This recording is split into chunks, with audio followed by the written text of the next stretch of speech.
in the hushed stillness of a family home, where the air was thick with memories and the floors creaked with the weight of generations, the veil between the world of the living and the dead seemed to thin. This was not a house like any other. It was a sanctuary for the echoes of the past, a place where the supernatural whispered its secrets to those who dared to listen. It was a chilly October evening in 2018 when the first tendrils of the otherworldly began to unfurl. The kitchen, a room filled with the comforting aroma of home-cooked meals and the warmth of familial love, was suddenly invaded by an unmistakable scent. The pungent, almost overpowering smell of aqua velva cologne wafted through the air, a fragrance that belonged to a man who had long since departed from the house.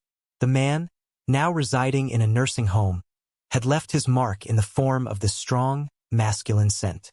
The cologne was not a fleeting presence.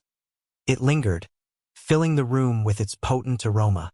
It was as if the man himself had just stepped into the kitchen, his essence lingering in the air. The thought crossed the mind that perhaps this was more than just a memory. Perhaps it was a sign, a portent of something deeper. "Dad must have just died." The words escaped, followed by a nervous laugh. The idea seemed both absurd and eerily plausible, a notion born of superstition and a Gothic disposition.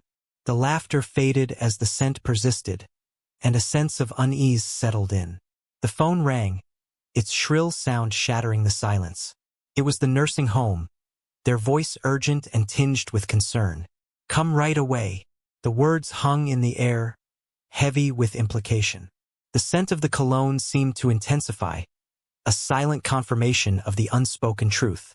This was not the first encounter with the supernatural in this house.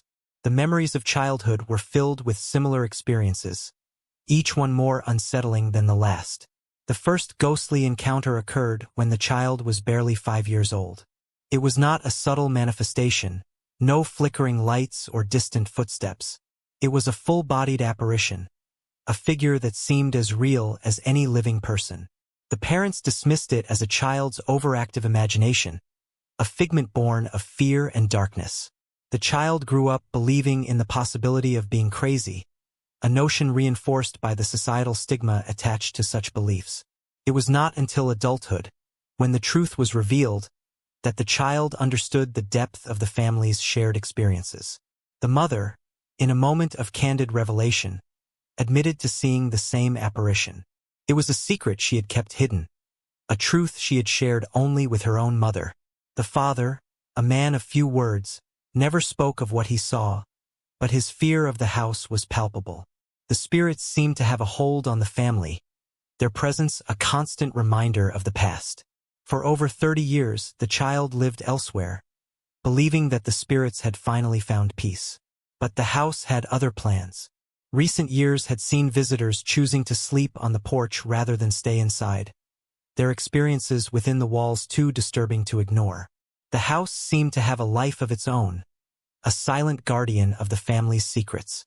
The experiences were not confined to the family home alone. Even in places like Washington Irving's Sunnyside, the echoes of the past seemed to resonate. While setting up a shot, the guide and the visitor both heard the laughter of Irving's niece, a sound that had been silenced for nearly 2 centuries. The house, empty save for the two of them, seemed to come alive with the ghosts of its past. The family home, with its rich tapestry of memories and ghostly encounters, was a testament to the enduring presence of the supernatural. It was a place where the line between the living and the dead was thin, where the echoes of the past whispered their stories to those who would listen. The scent of aqua velva cologne, the laughter of a long-dead niece, the full-bodied apparitions, they were all part of a larger narrative, a tapestry woven with the threads of time and memory. In this house, the real ghost stories were not mere tales told to frighten or entertain. They were personal experiences, deeply rooted in the family's history. They were a reminder that the past was never truly gone, that it lingered in the shadows, waiting to be acknowledged and remembered. The house, with its silent corridors and whispered secrets, was a sanctuary for the spirits of the past, a place where the real ghost stories came to life. As the years passed, the house continued to reveal its secrets. The creaking of the floorboards at night, the sudden chill in the air, the feeling of being watched.